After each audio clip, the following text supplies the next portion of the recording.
the discovery.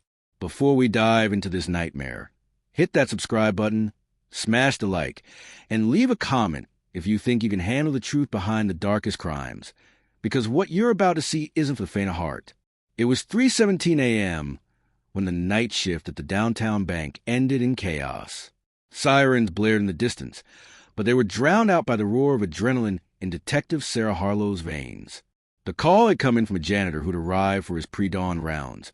A man sprawled across the polished marble floor of his office, his lifeless eyes staring at the ceiling, hands still clutching the remnants of what seemed to be a business ledger. The glass doors of the office were locked from the inside, a puzzling detail that made the crime scene even more confounding.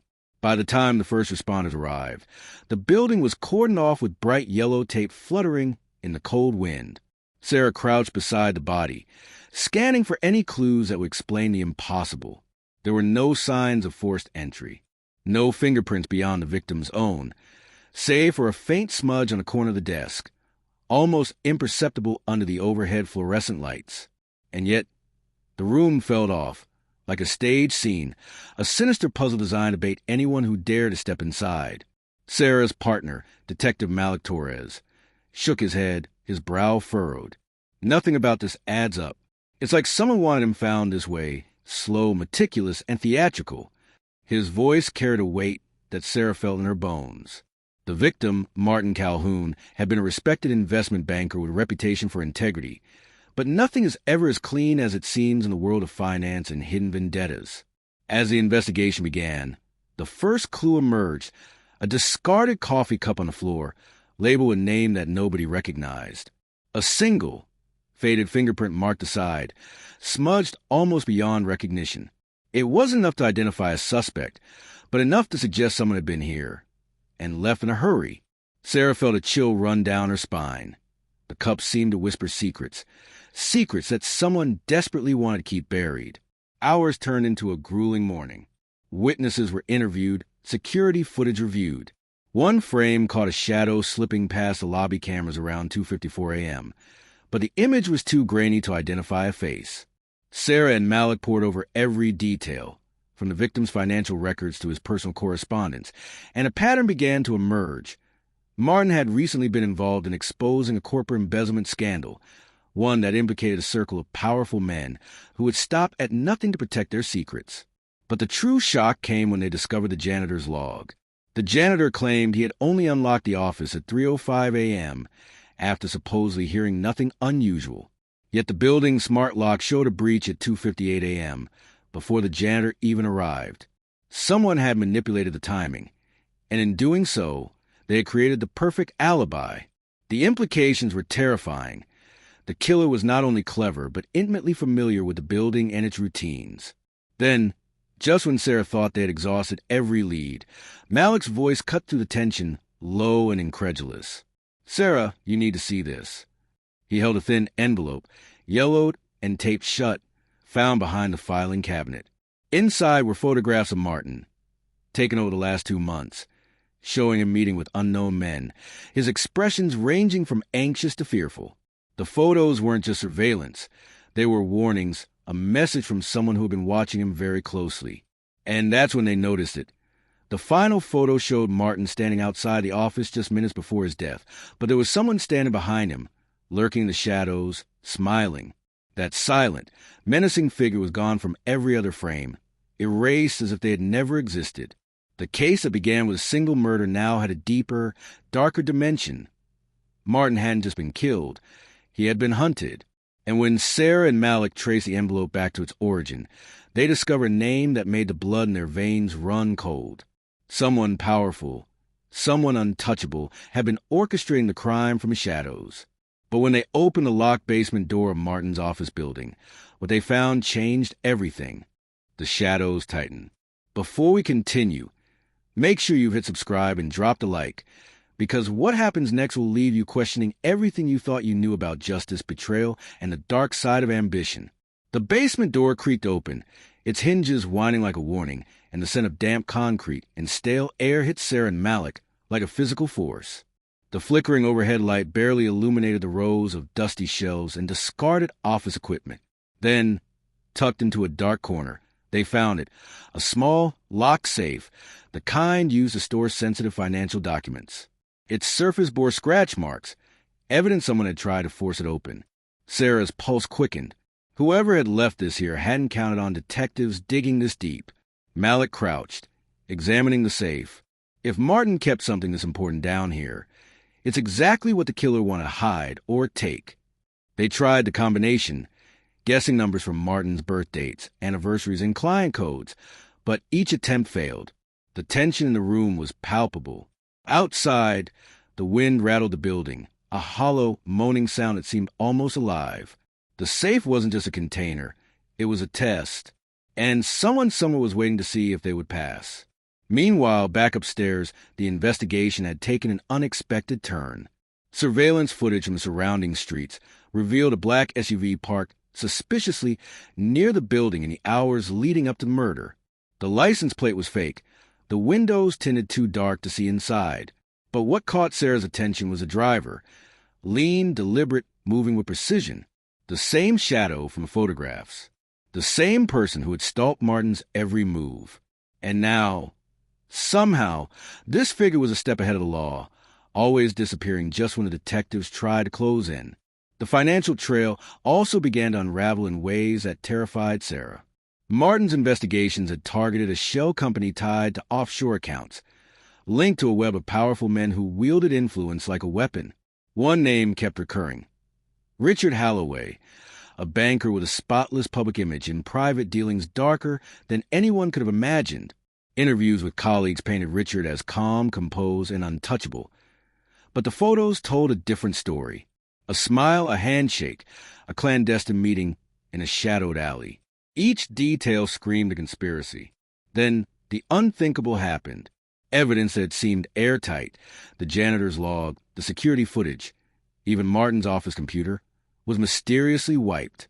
Files were deleted remotely. Digital backups were corrupted. The safe remained locked, almost mocking them.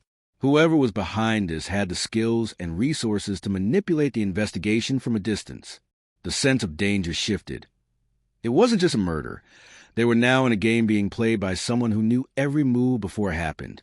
Amid the chaos, a new lead emerged from an unlikely source. A young intern who had worked under Martin revealed something chilling. Martin had confided in her about a secret meeting scheduled the night of his death. He didn't mention the location, only that he feared someone inside his own circle might betray him. The intern's hand shook as she handed over a small notebook filled with scribbled notes and phone numbers. Hidden among mundane details were cryptic entries. Safe code changed. Don't trust Richard. Shadow at the lobby. If anything happens, look in the basement. Sarah's stomach twisted. Martin had known the danger, and he had tried to leave breadcrumbs. But the killer had been faster, more cunning, and more ruthless than anyone could anticipate. The notebook was a map, a warning, but it also made them realize something terrifying. The enemy was inside the very circle Martin had trusted. Then Malik's phone buzzed. The message was short, chilling, and anonymous. You're too close. Stop digging or you'll be next. The room went silent. Sarah clenched her fists. Malik's jaw tightened. They had crossed a line, and the shadows were closing in. The safe remained locked. The photos hinted at betrayal, and someone powerful was orchestrating everything from behind a veil of influence. And just as they were about to leave the basement, a hidden panel in the wall shifted slightly, revealing a narrow tunnel leading into complete darkness. Sarah peered inside, heart pounding, knowing that whoever or whatever awaited them could change everything they thought they knew about Martin's murder and possibly put their own lives in danger. The game had only just begun. Courtroom shock and the hidden truth. Before we reveal the shocking conclusion, make sure you subscribe and smash that like button, because by the time this story ends, you won't believe who was really pulling the strings behind the scenes. Sarah and Malik descended into the narrow tunnel, the air thick with dust and the unmistakable scent of mildew. Their flashlights cut through the darkness, illuminating cobwebs and rusted pipes, until finally, the tunnel opened into a small, hidden room. Papers littered the floor, photographs pinned to walls with red string connecting names, dates, and locations. It was Martin's final attempt to map out the conspiracy, his own evidence room, secret from everyone he knew, Each photograph told a story of betrayal, each note an unspoken warning. And in the center of it all lay a single folder labeled, Richard Holloway, The Truth. Sarah's fingers trembled as she opened it. Inside were emails, bank statements, and signed contracts that directly implicated Richard Holloway in embezzlement, intimidation, and ultimately orchestrating Martin's murder. But the folder also contained something more sinister, a timeline showing that several people Martin had trusted, including close colleagues, had knowingly facilitated parts of the crime. The realization hit hard. Martin hadn't just been killed. He had been betrayed by the very people he called allies. The room was a ticking time bomb of revelations, and every second counted. Back above ground, the police were already mobilizing to apprehend Richard. But the moment they reached his office, he was gone. The security footage showed him walking calmly out of the building with a briefcase, unchallenged. Whoever he was, he had prepared for every contingency, slipping to their fingers like smoke. Sarah slammed her fist against the wall in frustration. Malik's voice was low, measured. He wants us chasing shadows, but we have the proof now. The case moved to court with the evidence gathered from Martin's secret room. The courtroom was packed, reporters buzzing, the tension almost tangible. Richard sat in his pristine suit, calm and collected, projecting innocence. But as the trial unfolded, witnesses who had previously hidden in silence began to break under pressure.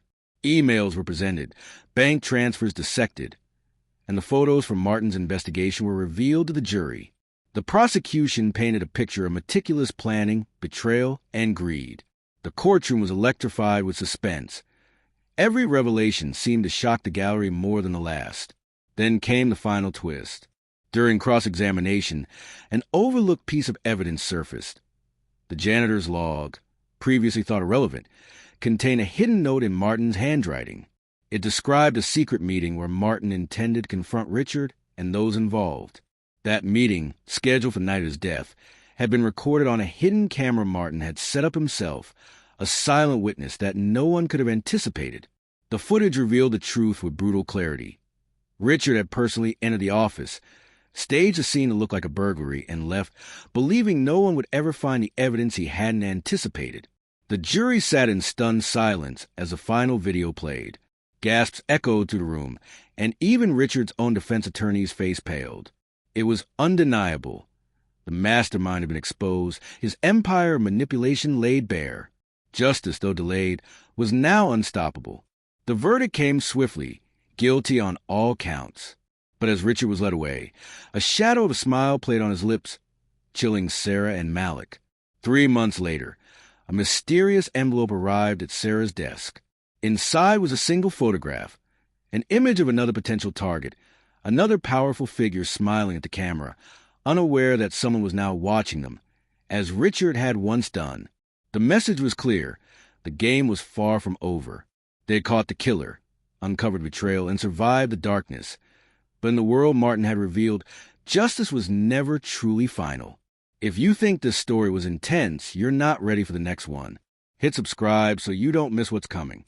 If you want, I can also create a fully optimized YouTube description, tags, and SEO keywords for this 3-chapter story that will maximize views, watch time, and engagement for Western audiences. It would be ready to post for immediate traction. Do you want me to do that next?